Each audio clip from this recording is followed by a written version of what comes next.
Medical physiology lectures. आज हम पढ़ेंगे प्लूरल प्रेशर के बारे में। जब हम मैकेनिक्स ऑफ रेस्पिरेशन के बारे में पढ़ते हैं तो प्रेशर चेंजेस और वॉल्यूम चेंजेस जो है वो हमें अकॉर्डिंग टू इंस्पायरेशन और अकॉर्डिंग टू एक्सपायरेशन मेंशन करना होता है। तो मैकेनिक्स ऑफ रेस्पिरेशन में इम्पॉर्टेंटली मसल्स का रोल क्या है, रिब्स का क्या रोल है, वर्टिब्रा का क्या से इम्पॉर्टेंस है, किस तरीके से मसल्स के साथ में रिब्स एंटीरियर पोस्टीरियर या ट्रांसवर्स डायमीटर में इंक्रीज होती हैं, एक्सपैंड करती हैं लंग्स को। इसके साथ ही बहुत इम्पॉर्टेंट होता है कि लंग्स में जो प्रेशर चेंजेस आते हैं, ख़ास तौर पे किस तरीके के वो प्रेशर्स होते हैं, वो किस तरह से चेंज होते हैं एक्सपायरेशन या इंस्पायरेशन में। तो ये टर्मिनोलॉजीज़ बार बार आएंगी, इसीलिए हम इन प्रेशर्स को स्पेशली पढ़ते हैं। तो आज हम पढ़ेंगे प्लूरल प्रेशर के बारे में। जैसे कि इस डायग्राम में बताया गया है कि जो वॉल्यूम है वो लीटर में चेंज होती हुई इसमें प्रेजेंटेशन है, और जो प्रेशर है वो सेंटीमीटर ऑफ वाटर या सेंटीमीटर H2O में है। ठीक है, जो एल्वुलर प्रेशर है वो यहाँ रिप्रेजेंट कर रहा है और जो प्लूरल प्रेशर है वो यहाँ रिप्रेजेंट कर रहा है। अब ये प्रेशर चेंजेस कैसे रिप्रेजेंट करते हैं वॉल्यूम चेंज के लिए, ये ऊपर वाला ग्राफ है। तो हम अकॉर्डिंगली इसको पढ़ते जाते हैं और समझते जाते हैं। So pleural pressure is the pressure of fluid in the thin space between the lung pleura and the chest wall pleura. हमें मालूम है कि जो लंग्स हैं वो थोरेसिक कैविटी में दो लेयर्स के बीच में होते हैं। पहली होती है पैराइटल प्लूरा और दूसरी होती है विसरल प्लूरा। ठीक है, तो दोनों जो प्लूराज है विसलर और पैराइटल, इनके बीच में जो कैविटी होती है उसमें जो फ्लूइड होता है उसे प्लूरल फ्लूइड कहते हैं। और इसमें जो प्रेशर होता है इस फ्लूइड की वजह से उसे हम बोलते, उसमें जो भी चेंजेस आते हैं वो प्लूरल प्रेशर में जो चेंजेस आते हैं इस फ्लूइड की वजह से आते हैं। और कब आते हैं? ड्यूरिंग इंस्पायरेशन और ड्यूरिंग एक्सपायरेशन। सो यूजुअली जो प्लूरल प्रेशर होता है वो स्लाइटली नेगेटिव प्रेशर होता है। स्लाइटली नेगेटिव का मतलब क्या होता है कि ये नॉर्मली भी जब इंस्पायरेशन प्रोसेस स्टार्ट नहीं होता या एक्सपायरेशन स्टार्ट नहीं होता तो उस कंडीशन में भी ये स्लाइटली नेगेटिव रहता है। इसे सक्शन में इम्पॉर्टेंस आती है। सक्शन यानी नेगेटिव होने की वजह से एयर का इनफ्लो जो है वो हो जाता है। तो अगर इस प्रेशर के बारे में पढ़ें तो बिगनिंग ऑफ द इंस्पायरेशन, जैसे ही इंस्पायरेशन स्टार्ट होता है, यहाँ ध्यान दीजिएगा कि यूजुअली ये कितना है -5 centimetre of water, this one.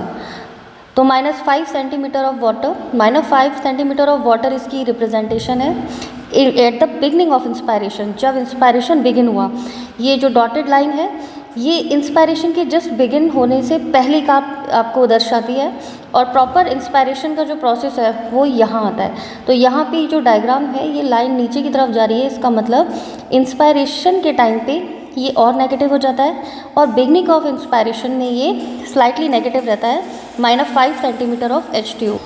And this which is the amount of suction required to hold the lungs open to their resting level. तो रेस्टिंग लेवल यानी जब इंस्पायर या एक्सपायरेशन नहीं हो रहा हो, रेस्टिंग कंडीशन में जब लंग्स हो, उस कंडीशन में ये -5 सेंटीमीटर H2O जो प्रेशर है वो लंग्स को उसकी कंडीशन में एक्सपैंडेड रखता है, नॉर्मल कंडीशन में होल्ड रखता है विदाउट इनफ्लो ऑफ एयर। जब ड्यूरिंग नॉर्मल इंस्पायरेशन होता है तो एक्सपेंशन होता है चेस्ट केज का, जिसकी वजह से pulls outward on lungs with great force. तो जो लंग्स हैं वो बाहर की तरफ, suppose this one is trachea, this one is right lung, this one is left lung. ठीक है, तो जब इंस्पायरेशन होता है तो लंग्स जो है बाहर की तरफ एक्सपैंड होते हैं क्योंकि इसमें एयर का इनफ्लो होता है। ठीक है, और एयर का जब इनफ्लो होता है तो ये प्लूरल प्रेशर जो है मोर नेगेटिव हो जाता है, तकरीबन -7.5 centimetre of water like this यहाँ पे पहुँच जाता है। तो इंस्पायरेशन के स्टार्टिंग में ये -5 सेंटीमीटर ऑफ H2O था बिगनिंग में, लेकिन प्रॉपर इंस्पायरेशन जब होता है जो कि क्वाइट इंस्पायरेशन होता है उसमें ये -7.5 सेंटीमीटर ऑफ वाटर हो जाता है। जब एक्सपायरेशन की बात आती है तो प्लूरल प्रेशर जो है -7.5 सेंटीमीटर ऑफ वाटर से वापस अपनी पोजीशन -5 सेंटीमीटर H2O पे पहुंच जाता है। जिस टाइम पे नॉर्मल इंस्पायरेशन हो रहा होता है तो वॉल्यूम में कैसे चेंज आता है, चूँकि लंग एक्सपैंड करते हैं, एयर का इनफ्लो होता है, तो ये है लंग वॉल्यूम कर्व। तो यूजुअली देखिए during the changes of inspiration increase in lung volume तकरीबन 0.5 लीटर या हम इसे 500 ml भी बोल सकते हैं, ठीक है। तो ये जो वॉल्यूम है यहाँ से देखिए, ये at the level of beginning of inspiration और at the time of inspiration.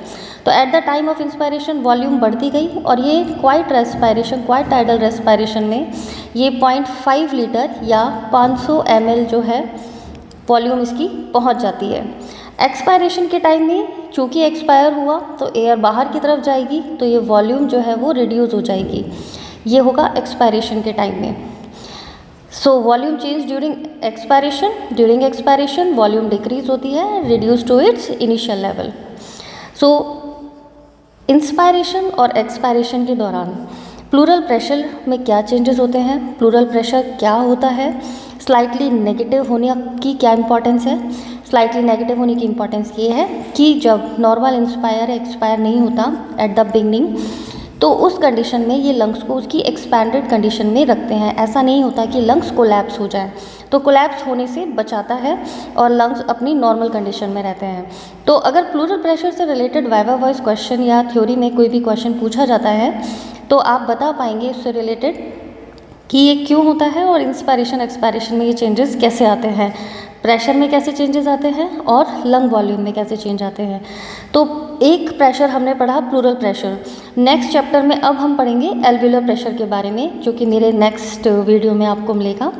So I hope आपको प्लूरल प्रेशर के बारे में समझ में आया होगा और इससे रिलेटेड क्वेश्चन के आंसर्स आप दे पाएंगे। So if you would like the lecture और इसी तरीके के और लेक्चर्स पढ़ने के लिए हमारे साथ जुड़े रहिए। Thank you, wish you all the best, good luck to you. मैं doctor Shikha Saxena, associate professor physiology. All the best to you.